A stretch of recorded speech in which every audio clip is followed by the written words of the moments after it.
Hello बच्चों, SVP government college Dungarpur के online शिक्षण कार्यक्रम में आपका स्वागत है। मैं उपेंद्र सिंह और MA political science final year के लिए जो चर्चा चल रही है, कल वाले लेक्चर में हम लोगों ने हंटिंगटन के राजनीतिक विकास और राजनीतिक पतन के बारे में चर्चा किया था। आज उसी चीज़ को थोड़ा सा आगे बढ़ाते हैं और उसके पूरे कंसेप्ट को समझने की कोशिश करते हैं। जैसा कि आपको ध्यान होगा कि हंटिंगटन ये कहा था कि 3 स्तर होते हैं, 3 स्टेजेज होते हैं, 3 चरण होते हैं, या ये कहिए कि विकास के 3 कदम होते हैं जिनको एक एक करके पूरा करना होता है। जिसमें पहला था सत्ता की बुद्धि संगतता, रेशनलाइजेशन ऑफ अथॉरिटी जिसको कहता है। दूसरे को कहता है भूमिकाओं और कार्यों का विभिन्नीकरण, फंक्शनल और स्ट्रक्चरल डिफरेंशिएशन जिसको बोलते हैं। और तीसरा इंक्रीज्ड पार्टिसिपेशन जिसको कहता है बढ़ी हुई सहभागिता। अब मैंने ये भी कहा था कि वो विकास की बात करता है, लेकिन उसका सारा जो ध्यान है वो राजनीतिक पतन पर है।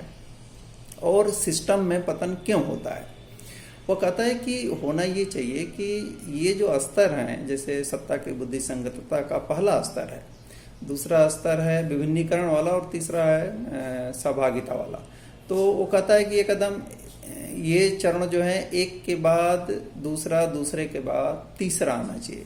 लेकिन कई बार होता क्या है, कई बार ये होता है कि पहले चरण के बाद दूसरा आता है और दूसरे के बाद तीसरा आना चाहिए। लेकिन हो ये जाता है या ये संभव है कि दूसरे के बाद वो तीसरे पे न जा करके, यानी सहभागिता की तरफ न जा करके पुनः सत्ता के केंद्रीकरण जिसको सत्ता की बुद्धि संगतता कहता है, विकास की प्रक्रिया रिवर्स हो जाए, वापस हो जाए, उल्टी हो जाए।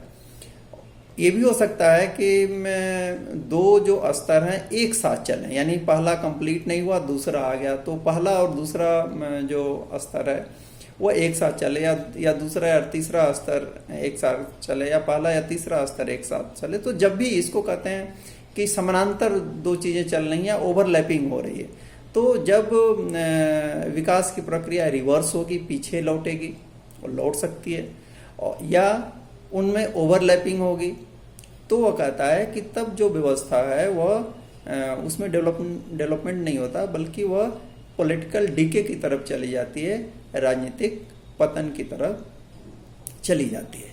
इसका मतलब ये हुआ कि जो हंटिंगटन से पहले जो अवस्थावादी थे, यानी जो कहते थे कि एक स्टेज के बाद दूसरा स्टेज आता है, दूसरा के बाद तीसरा स्टेज आता है, इसको हंटिंगटन ने खारिज किया। और अब वो कहता है कि ये जो डेवलपमेंट का प्रोसेस है, या कोई ऐसा प्रोसेस नहीं है जो यूनिलीनियर हो या सिंगल डायमेंशनल हो। कहने का मतलब ये कि विकास की प्रक्रिया नीचे से ऊपर बढ़ेगी या परंपरागत व्यवस्था आधुनिक ही को होगी, यह जरूरी नहीं है कि एक कदम के बाद, पहले कदम के बाद दूसरा, दूसरे कदम के बाद तीसरा आया, पहले चरण के बाद दूसरा चरण, दूसरे के बाद तीसरा चरण आया, यानी यह जरूरी नहीं है। और यह प्रक्रिया रिवर्स भी हो सकती है। पहले के लोग ये मानते थे कि नहीं, विकास के कई स्तर होते हैं और ये स्तर क्रमशः आते जाते हैं, पहले के बाद दूसरा आएगा ही आएगा, और दूसरे के बाद जो विकास की प्रक्रिया है वह स्वतः ही तीसरे चरण में पहुंच जाएगी। हंटिंगटन ये कहता है कि नहीं, यह रिवर्स हो सकती है, वापस हो सकती है। दूसरी बात जो हंटिंगटन ने कही और जो बहुत इंपॉर्टेंट है बच्चों, यह कि हमें पॉलिटिकल डेवलपमेंट और पॉलिटिकल चेंज में डिफरेंस समझना चाहिए। हर प्रकार का परिवर्तन जो होता है वह राजनीतिक विकास नहीं होता। परिवर्तन सिस्टम में अनेक तरीके के हो सकते हैं, लेकिन हर परिवर्तन विकास नहीं होता। एक्स पार्टी के स्थान पे वाई पार्टी आ जाए तो यह राजनीतिक विकास नहीं है। मेन चीज ये है कि भाई वो पार्टिसिपेशन की तरफ, डेमोक्रेसी की तरफ, इक्वलिटी की तरफ या डिफरेंशिएशन की तरफ बढ़ती है कि नहीं बढ़ती है। तो चेंज और विकास दोनों अलग अलग चीजें हैं। तीसरी बात ये कि हंटिंगटन ने एक और बड़ी चीज कही कि हमें पॉलिटिकल मॉडर्नाइजेशन, जिसको हम राजनीतिक आधुनिकीकरण कहते हैं, पॉलिटिकल मॉडर्नाइजेशन और पॉलिटिकल डेवलपमेंट में भी अंतर को समझना चाहिए। मॉडर्नाइजेशन एक प्रक्रिया है जो हर समाजों में चलती रहती है। अब हम आप हिंदुस्तान को ही देखें तो ये परंपरागत समाज नहीं है, बहुत सी चीजें बदल गई है, लेकिन आप ये भी कहेंगे कि सारी परंपरागत चीजें अभी खत्म नहीं हुई हैं। तो वो कहता है कि नहीं, ये जो मॉडर्नाइजेशन है और जो डेवलपमेंट है, यह बिल्कुल अलग चीज है। और इसी तरीके से उसने राजनीतिक विकास को जैसे मॉडर्नाइजेशन से अलग किया, उसी तरीके से उसने अर्बनाइजेशन से भी अलग किया। जैसे मॉडर्नाइजेशन या आधुनिकीकरण का एक बहुत बड़ा जो विशेषता मानी जाती है वह है कि शहरीकरण, क्योंकि औद्योगिकीकरण होता है आधुनिक समाजों में, तो फिर शहरीकरण होता है। लेकिन वो कहता है कि नहीं, शहरीकरण का हमारे राजनीतिक विकास से कुछ लेना देना नहीं है, विकास बिल्कुल अलग है और आधुनिकीकरण बिल्कुल अलग है।